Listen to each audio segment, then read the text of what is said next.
Khalid Sahuran will be with you with the market update and recap right before Federal Reserve September meeting. Today is Tuesday, Fed 2 days meetings actually, 2 days, but Fed 2 days meeting starting right now. However, right before the Fed meeting starts, we are going to check what's going on in the market as data, and I mean on the economic data front, and also on the charts to see where the prices are going and what we can expect from this market after these data. The most important data so far we had, it was first from UK labor market data, where the unemployment rate was held steady at 4.7%, while the average earnings, including bonuses, increased by 4.7%, and excluding bonuses, increased by 4.8%. Generally, the markets labor market sounds like fine with I mean acceptable income. Then we had ZEW, ZEW surveys from Germany and Eurozone. The current condition in Germany slightly fell further to minus 76.4, but current sentiment increased to 37.3, while in a Eurozone also the current sentiment, the current sentiment fell, but current condition fell, but the economic sentiment, which is for the next 6 months, in Germany increased to 37.3, and in Eurozone, the ZEW economic sentiment increased to 26.1. As on the production side, industrial production increased, while labor market costs also slightly increased to 3.6%, and wages growth also was fine at 3.7%. Generally, the data shows that the condition is not that bad. It's not good, but it's not that bad in the Eurozone as well. Later, from Brazil, we had labor market data. Unemployment rate fell to 5.6%, down from previous 5.8%. Before going to the US, let's check the Canadian data. In Canada, we had housing starts increased much less than expected in previous months, showing that the higher rates finally hit the markets, and now the market is challenging with the higher rates and the prices.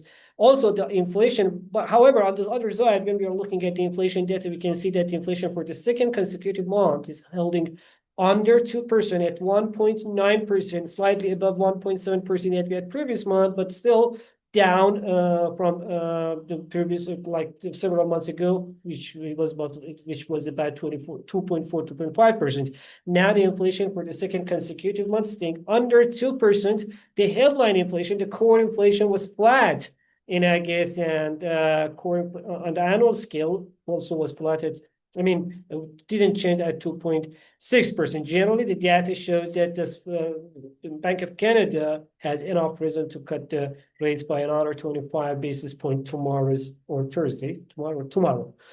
In United States, we really had a surprise. Retail sales again printed amazing numbers, the highest level since 2002-2003.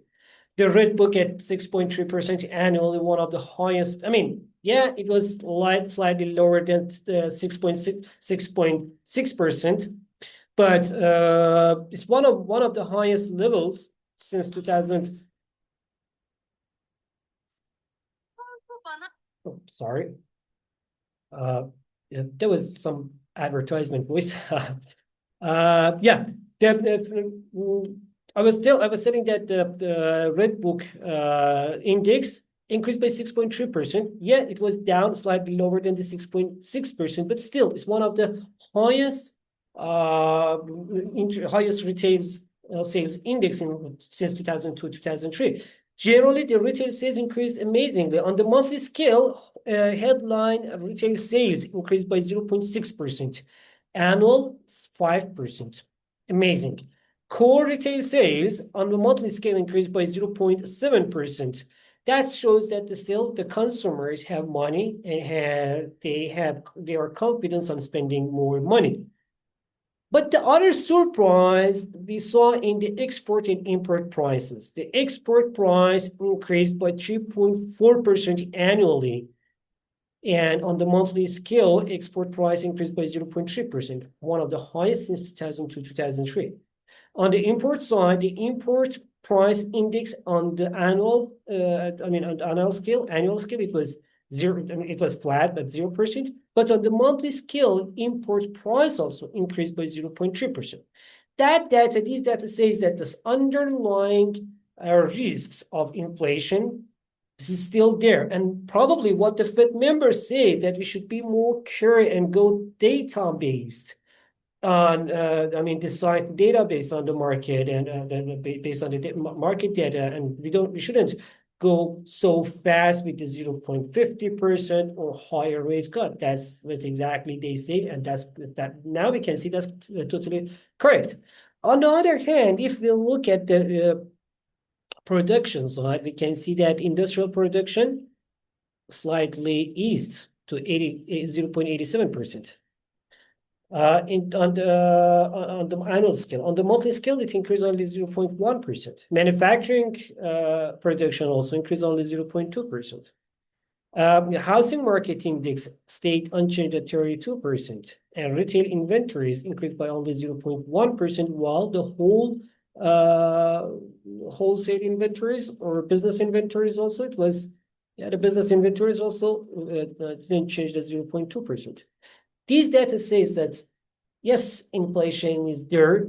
The risk of higher inflation is still there, and we should be more careful about the inflation risk. But at the same time, economic growth also needs more attention.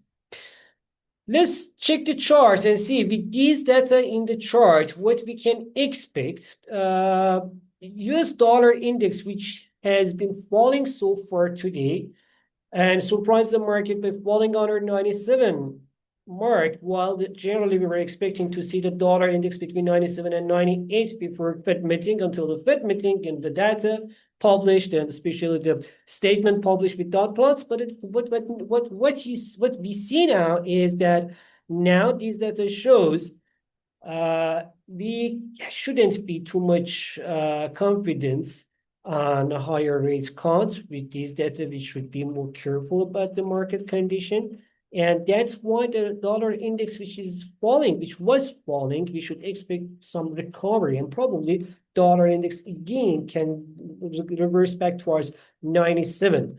The gold, still the market condition, the weaker dollar helped the gold to increase higher. At the same time, these data was negative for the stock markets. We can see that the Dow Jones, Nasdaq, and that's the Dow Jones. Here is the Nasdaq, and that's S&P 500.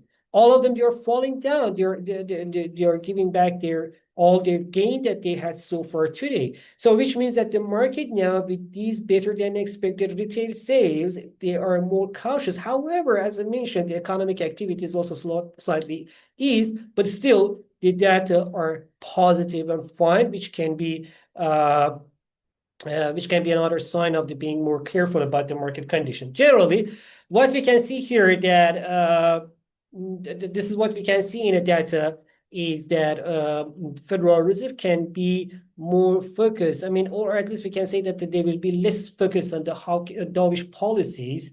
With these data, they should be more cautious about the talking, especially when you're talking about the inflation, because underlying risk is still there. Especially now we can see that the tariffs impact slightly is coming to show itself with the import and export prices. On the cryptocurrency market, the Bitcoin is following the stock markets, still slightly easing from its it lost all its gains that it had so far today. From 116, it's down to 115,000 right now, and probably this downtrend continues alongside with the stock markets. But as long as it's trading above 113,000, still the market's overall condition is positive, same as the overall market condition that we have in the stock markets. Yeah, that was the data and market reaction and our expectations. Hope it was useful for you. Talk to you tomorrow again. Take care and make sure that before taking any opening or closing any position, you can check the market data and condition. Have a good time. Bye-bye.